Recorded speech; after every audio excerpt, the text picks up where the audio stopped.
Bonjour à tous. Cette photo publiée sur les réseaux sociaux par Kim Kardashian a l'air anodine. Et pourtant, elle symbolise à elle seule le combat mené par toutes les femmes suite à leur grossesse afin de perdre les kilos accumulés durant 9 mois. Sur ces clichés pris 5 mois après que Kim Kardashian ait donné naissance à son second enfant, Saint, le 5 décembre 2015, on y voit la star monter sur une balance afin d'affirmer fièrement qu'elle vient de perdre les 27 kilos qu'elle avait accumulés durant sa grossesse. Puis 2 semaines après, sur ce cliché, la star avait enfin atteint son objectif. En revenant à son poids initial d'avant-grossesse de 135,8 livres, soit environ 61,6 kilos. En 5 mois, Kim K a donc littéralement séché et donc est arrivée à atteindre son objectif de reprendre son poids avant sa grossesse. Mais ce n'est malheureusement pas le cas pour la plupart des femmes. En moyenne, une femme qui va grossir pendant sa grossesse normale prendra environ 12 à 16 kilos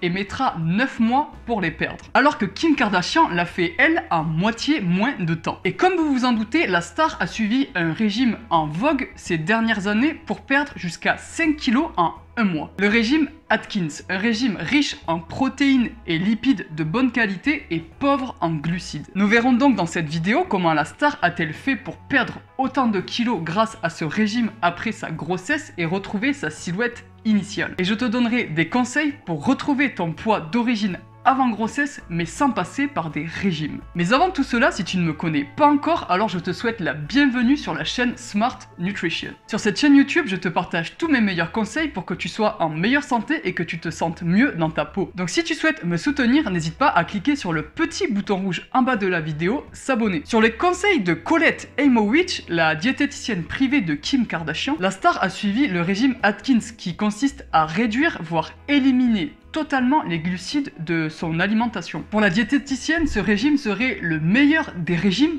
qui puissent exister de tout le monde. Car comparé à un régime classique où la personne réduirait beaucoup son nombre de kilocalories ingérées par jour, le régime Atkins permettrait de consommer plus de calories pour au final perdre plus de poids. Donc comment ça s'explique? En fait, avec le régime Atkins, la diététicienne de Kim Kardashian serait capable d'exaucer l'un des plus grands rêves de l'humanité. Tout le monde rêverait d'avoir la recette pour perdre du poids sans se priver. En mangeant comme d'habitude, en montant sur la balance et en voyant les chiffres dégringoler, sans trop se priver. Pour vous résumer comment marche ce régime, voici les principaux points clés. Il faut avoir une alimentation riche en protéines amenées par la viande, le poisson ou encore les protéines végétales, sans restriction de graisse à condition qu'elles soient de bonne qualité, riches en oméga 3 et pauvres en oméga 6 et 9, avec par exemple des oléagineux comme les amandes, les noix ou encore des bonnes huiles comme l'huile de colza ou d'olive, et les poissons gras. Et limiter la consommation de fruits et de légumes dans la première phase de régime, puis revenir à une norme conforme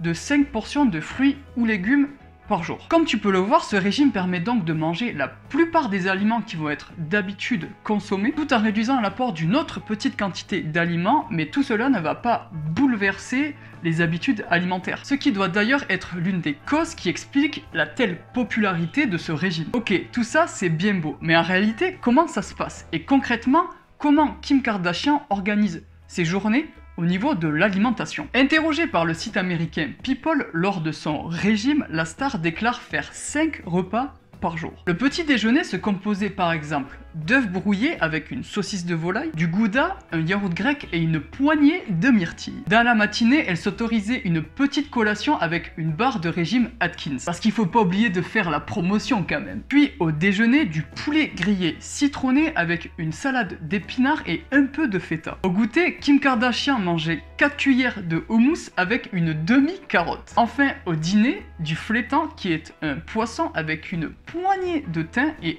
un peu de citron et des haricots verts. Tout cela pour un total de 1500 kilocalories environ par jour. Avec sa diététicienne Colette Heimowich, la jeune maman avait décidé de ne pas perdre plus d'1 kilo par semaine, ce qui est déjà pas mal, afin de ne pas affecter la qualité de son lait maternel et pour lui laisser assez d'énergie afin de faire une activité physique. Et retrouver ainsi sa belle silhouette. Et c'est ce qu'elle a finalement réussi à faire, à retrouver son poids d'avant la grossesse. Mais si on analyse de plus près ce régime, on se rend tout de même compte que la promesse du début, qui était de consommer énormément de calories tout en perdant beaucoup de poids, n'est pas respecté. Car avec un régime offrant en moyenne 1500 kcal par jour pour la jeune maman, contre des recommandations qui sont d'habitude de 2200 kcal par jour à ingérer pour une femme adulte faisant une activité physique régulière, le total énergétique de la journée se retrouve tout de même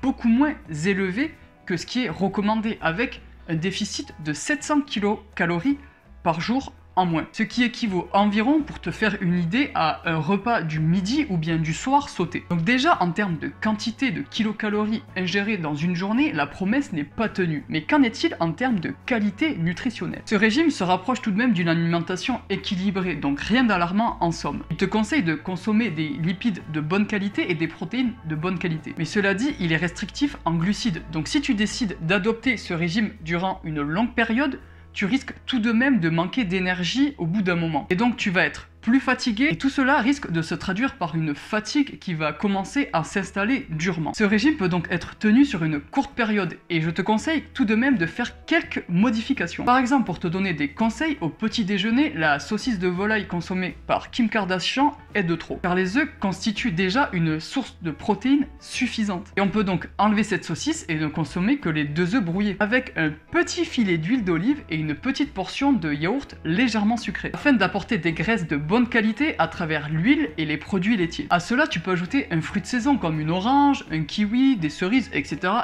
qui apporteront le plein de vitamines et de minéraux dès le réveil. La barre de céréales prise en collation par Kim Kardashian est sûrement assez sucrée et pleine d'additifs pas très bons pour la santé. Tu peux donc remplacer ça par une poignée d'amandes, environ 4 ou 5 amandes, ou 2 carrés de chocolat, pour rester dans le thème d'un régime riche en lipides de bonne qualité et en protéines. Quant au déjeuner, au goûter et au dîner, le ratio protéines-graisse me semble assez bon, donc on va pas modifier ça. Donc si tu souhaites perdre du poids rapidement après une grossesse, c'est évident, on peut pas dire le contraire, ce régime va fonctionner. Mais bien que qualitativement intéressant en termes de quantité, on se retrouve en dessous des apports nutritionnels conseillés en termes d'énergie. Et c'est une des lois fondamentales de la perte de poids. Si tu consommes moins d'énergie que tu en dépenses, alors tu vas mathématiquement perdre du poids. Cela dit, le plus gros problème connu avec ce genre de régime est l'effet yo-yo, qui te fera perdre très rapidement du poids d'un côté, mais qui t'en fera aussi très rapidement